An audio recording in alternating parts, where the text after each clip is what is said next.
Assalamualaikum warahmatullahi wabarakatuh. Perkenalkan, saya Putri Utari sebagai moderator di kelompok ini, dan kami akan membahas makalah yang berjudul Teori-teori belajar.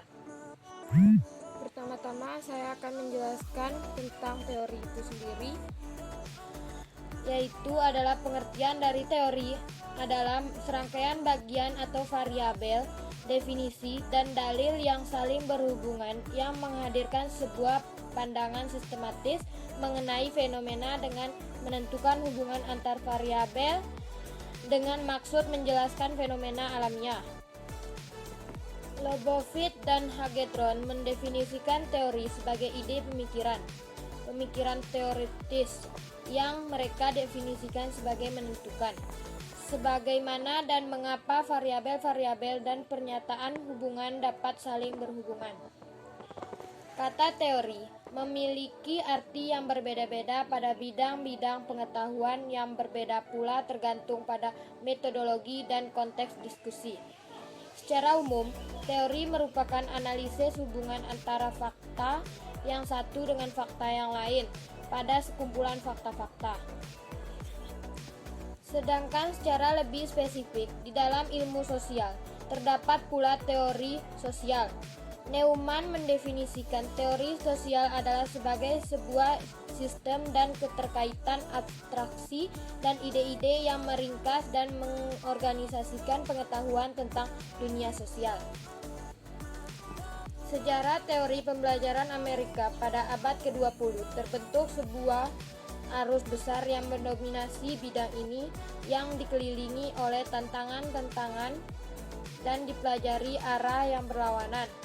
Menyerap sebagian tantangan tersebut ke dalam tradisi koneksionis atau penguatan yang dimulai oleh Thorndike dan terus berkembang. Watson dan Guthrie berpendapat bahwa sesuatu yang dipelajari adalah respon dan stimulus respon merupakan inti dari pembelajaran. Sebaliknya, Tolman berpendapat bahwa respon adalah apa yang dipelajari. Apa yang dipelajari merupakan pengetahuan, keyakinan, dan pemahaman, dengan kata lain adalah kognisi. Dan selanjutnya materi 2 akan dibacakan oleh teman saya yang bernama Rika Risanti. Kepada teman saya yang bernama Rika Risanti, saya persilakan. Assalamualaikum warahmatullahi wabarakatuh. Saya Rika Risanti akan membacakan materi 2, yaitu tentang analisis belajar dalam berbagai teori. Pada teori belajar yang pertama, menurut teori behaviorisme, sebagai telah dikemukakan bahwa behaviorisme merupakan salah satu pendekatan untuk memahami perilaku individu, dengan kata lain, individu dalam suatu belajar. Peristiwa belajar semata-mata melatih refleks-refleks sedemikian rupa sehingga menjadi kebiasaan yang dikuasai individu. Keberhasilan belajar menurut teori behavioristik ditentukan oleh adanya interaksi antara stimulus dan respon diterima oleh manusia. Beberapa prinsip dalam teori belajar behavioristik meliputi 1. Reinforcement and punishment, 2. Schedules of reinforcement, 3. Stimulus control in operant learning. Selanjutnya, beberapa tokoh-tokoh yang mengemukakan teori belajar behavioristik. 1. Edward Lee Thorndike. Edward Thorndike 31 Agustus 1874 sampai 9 Agustus 1949 merupakan seorang psikolog berkebangsaan Amerika yang dikenal menghabiskan hampir seluruh karirnya di Columbia University. Karya yang diciptakan dalam bidang psikologi perbandingan dalam proses pembelajaran akhirnya berhasil membuahkan dasar ilmiah dalam psikologi pendidikan modern. Kedua, yaitu Ivan Petrovich Pavlov. Tokoh selanjutnya adalah Ivan Pavlov, lebih dikenal dengan julukan Pavlov saja. 14 September 1849 sampai 27 Februari 1936, merupakan psikolog sekaligus dokter asal Rusia. Pavlov terkenal dalam pembahasan teori behavioristik karena percobaan terhadap anjing. Yang ketiga, Burroughs Frederick Skinner. Buruh Skinner 20 Maret 1904 sampai 18 Agustus 1990 adalah seorang psikolog dari Amerika yang terkenal akan aliran behaviorismenya. Skinner memiliki pendapat bahwa hubungan antara stimulus dengan respon yang ditunjukkan individu atau subjek terjadi melalui interaksi dengan lingkungan. Keempat, dari Robert Gagne. Robert Gagne dikenal sebagai seorang ahli psikologi pendidikan. Gagne memiliki pendapatnya sendiri mengenai istilah belajar, yaitu sebagai proses suatu organisasi atau siswa berubah perilakunya sebagai akibat dari pengalaman yang pernah dialaminya. Belajar adalah proses yang memerlukan waktu untuk dapat melihat perubahannya dari kurang baik menjadi lebih baik. Kelima, yaitu Albert Bandura. Albert Bandura merupakan ahli dalam teori belajar behavioristik yang paling muda. Ia adalah seorang psikologi lulusan University of British of Columbia yang kemudian melanjutkan pendidikannya di Universitas Iowa dan Universitas Stanford. Hingga saat ini, Bandura tercatat sebagai dosen di Universitas Stanford. Albert Bandura cukup terkenal dalam dunia psikologi pendidikan, terutama dengan teori pembelajaran sosial atau social learning theory, yaitu konsep dalam teori behavioristik yang menekankan komponen kognitif, pikiran, pemahaman, dan evaluasi. Teori pembelajaran sosial ini memiliki konsep utama pembelajaran dengan metode pengamatan. Menurut teori ini, perilaku individu bisa timbul karena proses modeling atau tindakan peniruan. Sekian penjelasan materi kedua dari saya. Wassalamualaikum warahmatullahi wabarakatuh. Dan selanjutnya materi 3 akan dibacakan oleh teman saya yang bernama Ika Rustika. Kepada teman saya yang bernama Ika Rustika, saya persilakan.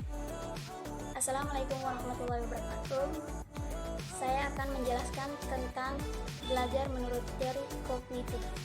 Teori kognitif merupakan suatu bentuk teori belajar yang sering disebut sebagai model perseptual, yaitu proses untuk membangun atau membimbing siswa dalam melatih kemampuan mengoptimalkan proses pemahaman terhadap suatu objek. Secara umum, teori kognitif memiliki pandangan bahwa belajar atau pembelajaran adalah suatu proses yang lebih menitik beratkan proses pembangunan ingatan, retensi, pengolahan informasi, emosi, dan aspek-aspek yang bersifat intelektualitas lainnya. Belajar juga dikatakan sebagai dari kegiatan yang melibatkan proses berpikir yang sangat kompleks dan komprehensif. Tokoh di balik teori belajar kognitif: Jean Piaget. Jean Piaget adalah psikolog Swiss kelahiran Neuchâtel 1896 yang dikenal sebagai pencetus teori perkembangan kognitif. Ia adalah putra dari Arthur Piaget, profesor sastra abad pertengahan di Universitas Neuchâtel. Piaget belajar epistemologi dan filsafat di Universitas Neuchâtel. Kemudian belajar sebentar di Universitas Zurich. Ia berpindah dari Swiss ke Prancis untuk mengajar di sekolah Alfred Binet. Kemudian kembali ke Swiss untuk menjabat sebagai direktur Institut Rousseau di Jenewa. Dari tahun 1925 hingga 1929, Piaget bekerja sebagai profesor psikolog sosial dan filsafat sains di Universitas Neuchâtel. Ia juga mengajar di Universitas Jenewa dan Universitas Paris. Di luar benua Amerika, Piaget beberapa kali diundang untuk mengajar, salah satunya di Cornell dan Universitas California Berkeley. Pada tahun 1979, mendapat anugerah Balzan dan Prize untuk ilmu sosial dan politik. Jean Piaget adalah pendidik, ilmuwan, dan psikolog yang dikenal atas teori perkembangan kognitif dan perintis konstruktivistik. Selanjutnya, Lev Vygotsky. Nama lengkapnya adalah Lev Simeonovich Vygotsky,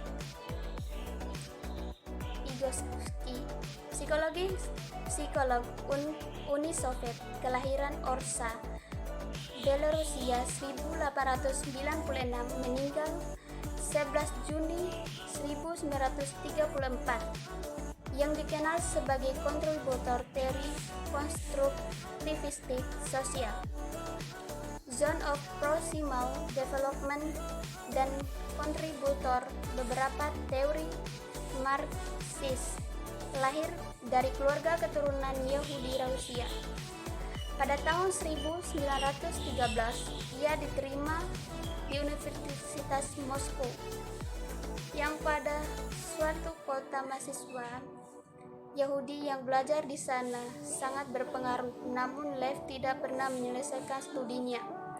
Pada tahun 1924, Lev mengambil bagian dari Kongres Psikoneurologis dari Petrograd.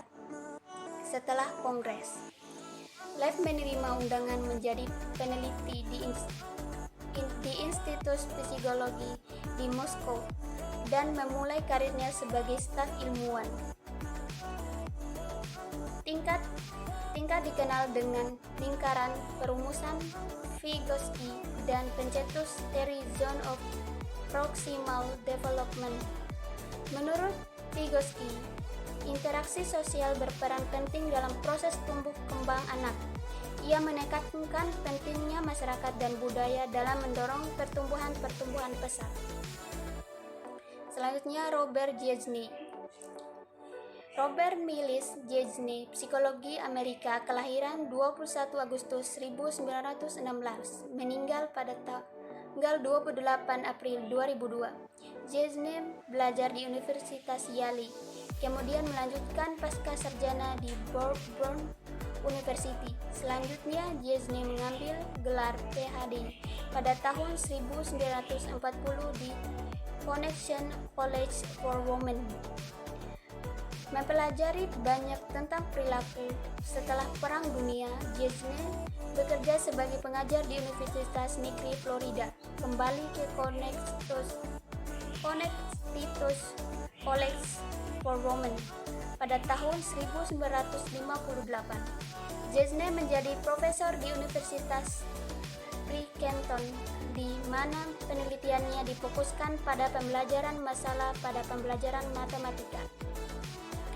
Pada tahun 1962, bergabung dengan American Institute for Research, di mana ia menulis buku yang berjudul The Condition of Learning.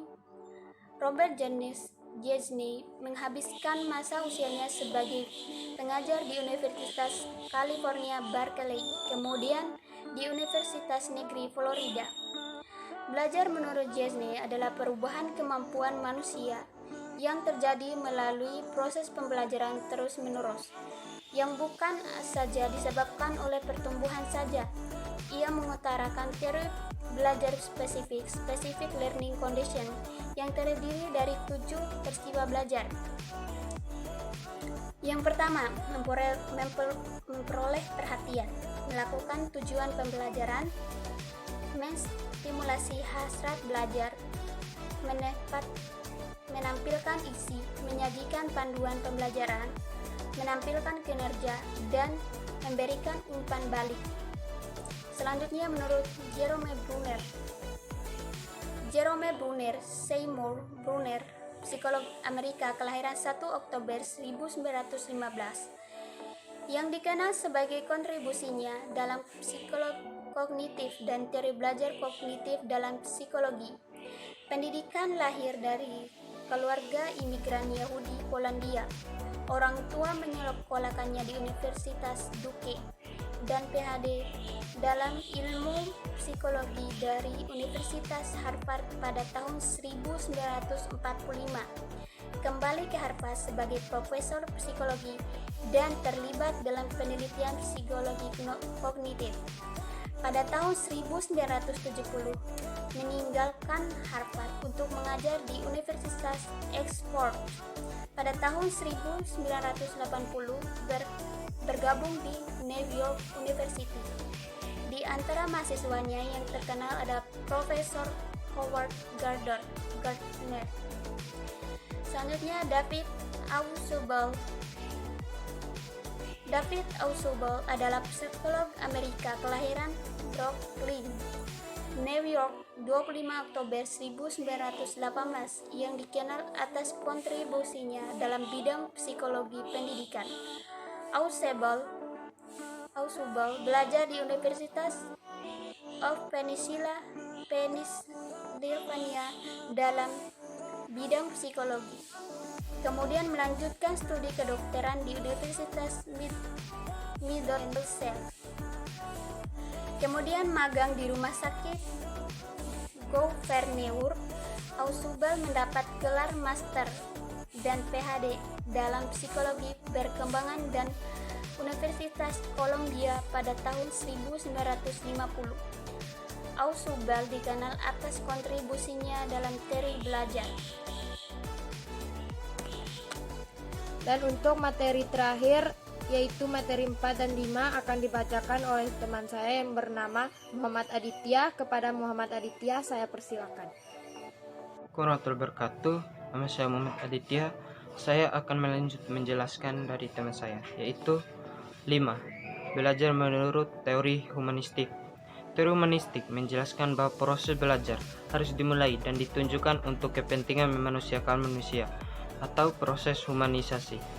Oleh sebab itu, teori ini bersifat lebih menekankan bagaimana memahami persoalan manusia dari berbagai dimensi yang dimiliki, baik dimensi kognitif, efektif, dan psikomotorik.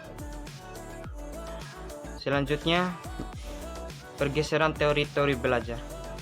Pola dasar pembelajaran yaitu mencontohkan bagaimana cara belajar. Di sana akan terlihat bagaimana kita memposisikan diri untuk mendekati masalah dengan jalan tertentu. Hal ini sangat membutuhkan perhatian terhadap petunjuk tertentu. Kekhususan petunjuk melalui perolehan menjadi salah satu aspek pembentukan pola dasar pembelajaran. Selanjutnya yaitu definisi klasik conditioning. Jadi, sebenarnya pengondisian klasik itu apa? Menurut psikologi, pengondisian klasik atau pengkondisian klasik adalah sebuah teori belajar yang ditemukan oleh Ivan Pavlov, seorang dokter asal Rusia. Pavlov mengungkapkan bahwa kita bisa menghasilkan suatu respon dengan mengkombinasikan dua stimulus alami dan stimulus buatan. Pada situasi biasa, stimulus buatan ini gak menghasilkan respon apa-apa, tapi gabungan dengan stimulus alami berkali-kali, stimulus buatan ini pada akhirnya akan menghasilkan respon yang sama dengan stimulus alami.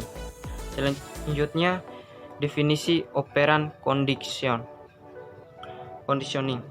Operan conditioning atau teori Skinner adalah pengkondisian yang melibatkan respon sukarela dari orang atau subjek yang dikondisikan. Berbeda dari klasik conditioning yang hasil adalah perilaku refleks atau tanpa sadar.